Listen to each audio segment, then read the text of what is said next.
Hey, how's it going, guys? So we're back with more Fallout lore. If you're new channel, welcome. So like I said, I'm starting to get back into Fallout because um after the TV show was amazing, and I did play the games when I was younger, but I never managed to finish them. So it's kind of like me and Far Cry 5 because, as I mentioned, for those of you guys who don't know, Far Cry 5 was actually the very first game I've ever played on the channel. By the way, if you guys search, it's deleted because it was horrible editing, and I was still kind of new to YouTube. Well, I mean, I was brand new to YouTube, and I didn't know anything much about editing or something like that, so it was just not that good, so I deleted it. But I did play Far Cry 5 again on the channel. It's fully released on the channel for those of you guys wondering, and the editing's a lot better, the gameplay's a lot better, everything's a lot better. So it was kind of like a redemption. So I'm kind of doing the same thing right now, and I'm really excited to see what this video is. By the way, shout out and credit goes to Echo for the video. I almost forgot that. So by the way, this one is called the NCR,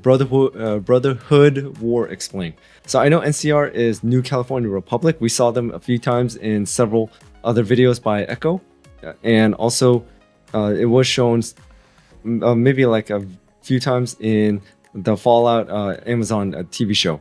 And it did show at the end that the NCR, the New California Republic, did have disdain and disagreement towards the Brotherhood of Steel, and basically they fought against each other, and we did see one battle in the finale. Sorry, spoiler alert if you guys didn't see.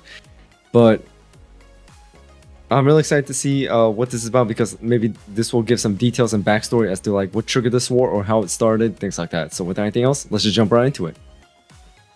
In Fallout's post-apocalyptic wasteland, back, play. In Fallout's post-apocalyptic wasteland, there's no shortage of skirmishes. Raider gangs clashing over territory, rogue robots rampaging through a settlement, or rival caravans coming to blows over a few measly caps. It's another thing altogether for the wasteland to erupt in full-scale war. Still gotta see that. But happened it did, with the Titans of the West Coast finally coming to blows. The power-armored might of the Brotherhood of Steel pitted against the rising star of the New California Republic. A technologically advanced order of knights in shining armor versus an honest-to-God post-war nation-state, with all the power and wealth that entails. No one really knows how the war started. By all accounts, the relationship between the two factions had been warm enough, with both chipping in to rid California of the last remnants of the genocidal enclave following the events of Fallout 2 and the destruction of their offshore oil rig. A few years down the line, however, the two former allies were at each other's throats. By the 2050s, the Brotherhood was in decline, and the NCR, emboldened by annexation after annexation of the surrounding settlements and regions, was on the rise. Oh, I didn't know that. I didn't know that they were allies. So I guess something really did happen that caused them to like fall apart and become enemies. If you guys happen to know what happened, please put down in the comments below. But either way, the New California Republic, wow, they really controlled a lot. I mean, hey, there it is, Sacramento. That's where I'm from.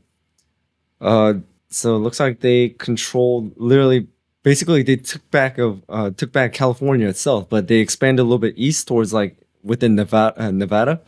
Oh, they're on the border of Area 51. But it looks like they took over Las Vegas and the Mojave Desert. They have LA back, of course. But question is, would they have like spread east or west? But well, it looks like it's kind of blocking right here, but it looks like the purple or bluish is the Brotherhood of Steel control. So basically they're like constantly surrounded by the NCR. So the Brotherhood of Steel has a like outpost or control in the Lost Hills and south of New Vegas. They have a hidden valley bunker. I mean, like we just saw it like well, I mean, like it was right here just for a second. Yeah, it was just for a second. But anyways, I know Shady Sands is the capital of the NCR. But anyways, let's continue. Those intent on clinging to power in the Brotherhood doubled down on their mission of technological preservation and control in a bid to hobble the new nation, with its diplomats in the Republic's capital posing an ultimatum. The new world might be yours, but the old one is ours. Any caches of advanced pre-war tech in the NCR's borders would be confiscated by the Brotherhood, everything from laser rifles and combat robots to vital medical technology.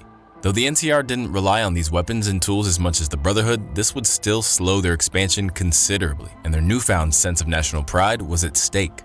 In one swift stroke, their embassy in Shady Sands was closed, and the diplomats were sent packing to their bunkers to bring the elders the Republic's reply. They would not accept any meddling from the Brotherhood, and would respond with armed force should they try. Infuriated by the interesting. disrespect levied at them by this upstart power, the elders of the Brotherhood of Steel formally declared war on the new California Republic. Anyone who knows anything about wasteland politics. So that's what triggered the war between each other. So they were allies, but then lots of disagreements, NBC closing down and seizing weapons, as usual.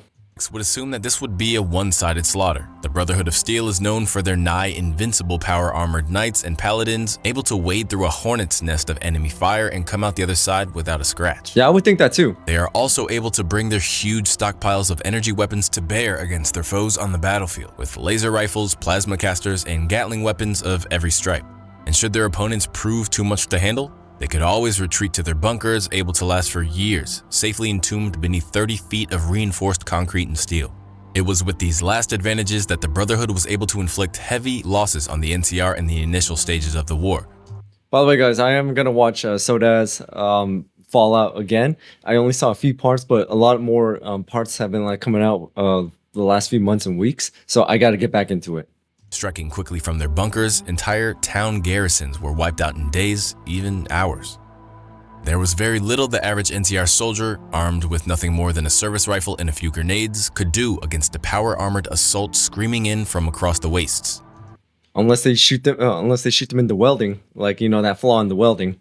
The gains the Brotherhood made in the first weeks and months of the war were immense, with captured energy weapons, munitions, and other technology flowing from the looted NCR stockpiles into their many bunkers scattered across the wasteland.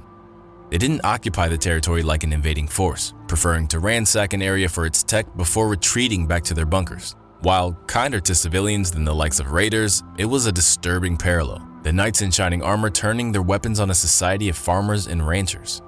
After their initial blitz, however, the Brotherhood began to run into some issues. Though each of their knights was more than a match for a dozen NCR soldiers, every once in a while they would fall in battle or run afoul of ambushes. Cunning defenders who came to understand that their rifles were next to useless could rely on landmines, satchel charges, tripwire bombs, and other booby traps to incapacitate or even kill power-armored foes. As the war continued to drag on, the NCR refused to surrender, even after their seemingly crippling losses in the early stages. The NCR, for its part, was no ragtag group of freedom fighters, nor just a gang of well-stocked mercenaries. They were a fully fledged nation-state, complete with towns, farms, a standardized currency, and even factories cranking out new goods. They had a professional standing army, supported by an organized network of militias and supply caravans that crisscrossed their territory, moving orders, supplies, and troops quickly across the wasteland. So, basically, what I'm getting is like the Brotherhood of Steel, they were really small and but however they gained power because they just were able to seize weapons and just like were so reliant on the armor and the weapons, and basically they basically just like started taking NCR on. And but what I find really interesting is they didn't just peacefully occupy or conquer the territories that they fought. They just ransacked and returned, which in a way actually is really good for resources wise, because the more you expand, the harder and it is to maintain, because you got to like send out more supplies. You got to like figure out how to coordinate with like communications, logistics, and who's going to protect what and all that. And if you're stretched out thin, then it's so much easier just to like attack and like retake everything that you gained. So in a way, that is a good strategy. And what is this? People in New Vegas, Ranger, this is your friend. He fights for your freedom. One on the right, I want you for the NCR. Visit your nearest recruiting station. So the one on the right with the NCR is kind of like a Uncle Sam poster, you know, like I want you to serve in the U.S. Army or something like that. The one on the left is, I'm guessing that's the Brotherhood of Steel propaganda recruiting poster. Had a steady supply of fresh recruits, either volunteers from the many towns under the Republic's control or conscripts forced into service during the later parts of the war. Unusually large and stable for a post-war society, the NCR had hundreds of thousands of citizens at the time, with more being born and annexed every day. When compared to the Brotherhood, who very rarely recruited outsiders and keenly felt every knight or paladin lost, the NCR could afford to throw waves of soldiers into the meat grinder. Another advantage that the Republic. I'm so sorry for pausing a lot, guys, but I mean, there's just so much I wanted to say for this video for some reason. So it kind of reminds me of World War II, because if you guys played, you know, Call of Duty World at War or just read the history books, it kind of feels like between Nazi Germany versus the Russians, because Nazi Germany had the weapons, they had the not technology, but they had the weapons, they had the defenses and the fortifications to like withstand against the military, like the Russian army, while the Russian army just had a lot of bodies. Well, I mean, I don't know if they had a lot, but they had just like bodies to throw at the Germans. So it kind of feels like that. The NCR are kind of like the Russians, just throwing bodies at them over and over again until their fortifications crumble, while the Brotherhood of Steel is kind of like the Germans, able to rely on superior weaponry and fortifications and defenses. Could enjoy was its sheer size. That's my comparison, It by the surrounded way. the Brotherhood bunkers completely with its own territory, separating and isolating each stronghold. If the chapters wanted to support one another against an NCR siege, they would have to slog through 100 miles or more of hostile territory to do so. Doing so was no easy feat in the later stages of the war either, for the Republic had a secret weapon up its sleeve, a little organization called the Gunrunners. Originally a criminal gang operating out of the trading city of the Hub, the Gunrunners changed their business model with the times, from smuggling weapons to building them. Now headquartered in the Los Angeles Boneyard, the Gunrunners operate an enormous factory, converting salvage and raw materials imported from the wider Republic into a vast range of deadly weapons. Where the Brotherhood had to carefully ration every bullet and energy cell expended in the war, with no real way to replenish them, the Gunrunners could provide a practically endless stream of bullets, explosives, and heavy weapons for the NCR. The heavy weapons in particular were valuable for the war effort, with Gunrunner rocket launchers, landmines, and anti-material rifles claiming an ever-increasing tally of knights and paladins. As the war dragged on year after year, the balance of power began to swing in the NCR's favor. Most of the Brotherhood's most experienced paladins were dead, their power armor claimed by the enemy. Untested knights and scribes were being sent against an increasingly competent foe, and were beginning to lose ground. Something had to be done. Following an emergency meeting of elders, the Brotherhood of Steel would change tactics, planning a daring raid to the very heart of the Republic's capital. It was not weapons or technology that was in their sights this time, but something much more valuable to their enemy. When the vertibirds touched down amid the wailing of alarms and the demolitionists cracked open the mighty vault at the heart of Shady Sands, they found it.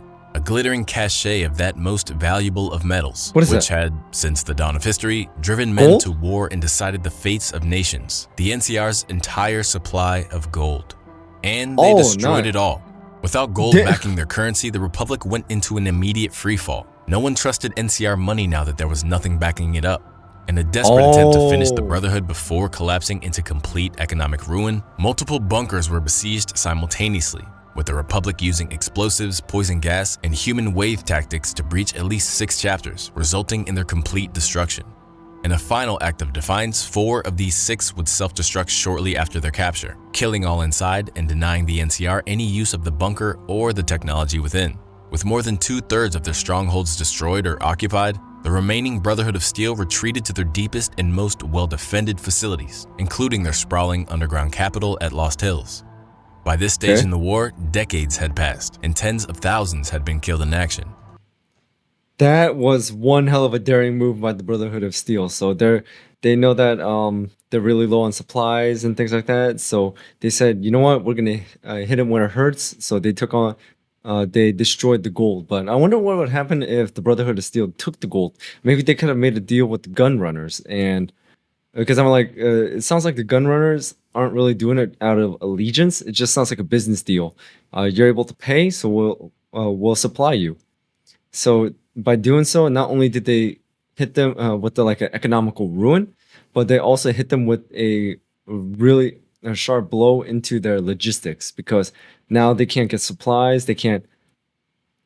Now they can't, like, I don't want to say pay, but fund certain places or buy supplies and material for certain places to fortify or build. So that was a huge blow to the NCR, but that would explain why the NCR was able to hold out against the Brotherhood of Steel that long, even though they had the huge power suits. They had an economical and logistic advantage. The Brotherhood had been reduced to a bloody pulp, confined to their bunkers and effectively banished from the surface, having lost all ability to project power into the wider wasteland. Likewise, the NCR had been crippled by the Brotherhood's golden gambit and the sheer losses they had been able to inflict upon the Republic's population. Nevertheless, they gained the upper hand and were able to slowly recover. By 2274, they had spread east across the Mojave Wasteland, crushing any scattered Brotherhood resistance they encountered. The Mojave chapter, long since established in the Hidden Valley bunker, attempted to hold the region against the onrushing NCR, making a stand at the Helios 1 power plant. It was a massacre. Using the tactics they had honed out west, the Republic's forces drained their ammunition and split their attention with skirmish tactics before a full-scale assault drowned the defenders of... What kind of sniper rifle is that? It's like a railgun. Helios, outnumbering them 20-1.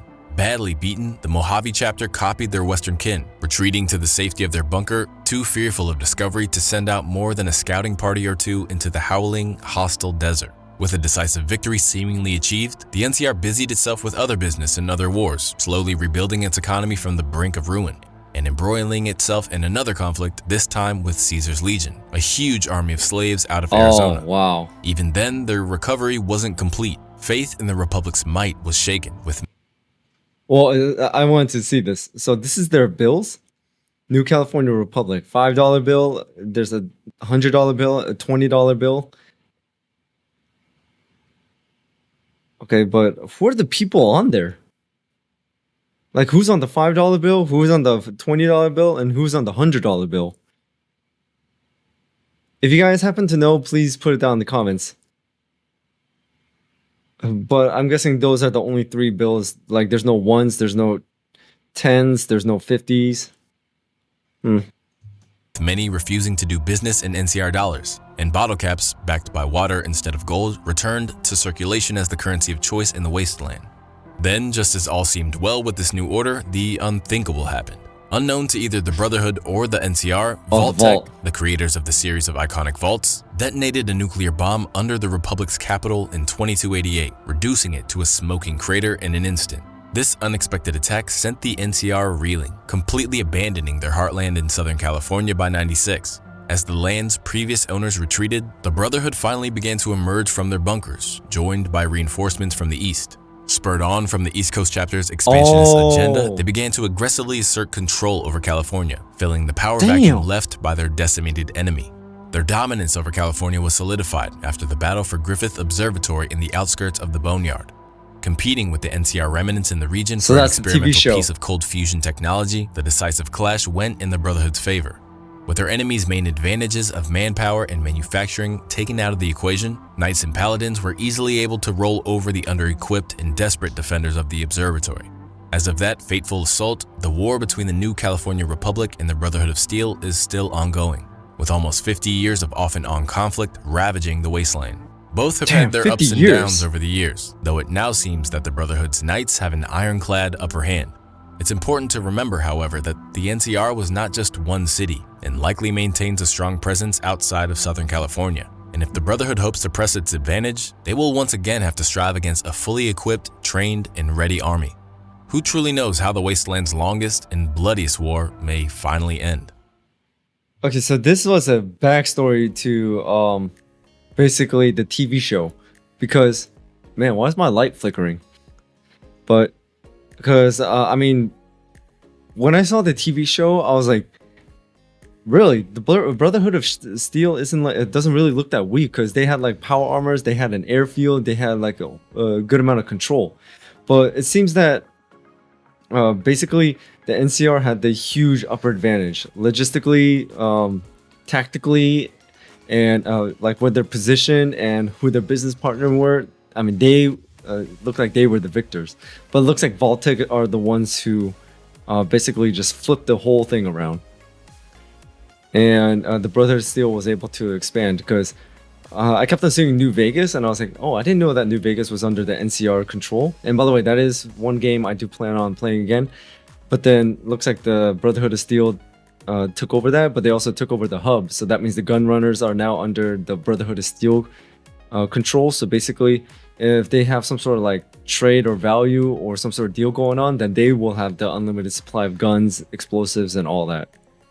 So that's really interesting. But either way, this was a really short video. It was very informative, and I really learned a lot. And I know I paused more times than I usually do in my other videos, but I just had a lot to say for this video in comparison to the others. So Anyways, that's all I got for today, guys. So the NCR Brotherhood War explained was great. Shout out and credit goes to Echo once again for the video. He did an amazing job. And Echo, if you're watching this, great job. Keep doing what you're doing. So that's all I got for today, guys. So thank you guys for tuning in. Thank you guys for watching. Hit that notification bell so you know when I drop another video. And also shout out to all my members, subscribers, viewers. You guys are amazing. Thank you so much for your support, guys. I really do appreciate it. So without anything else, see you guys next time.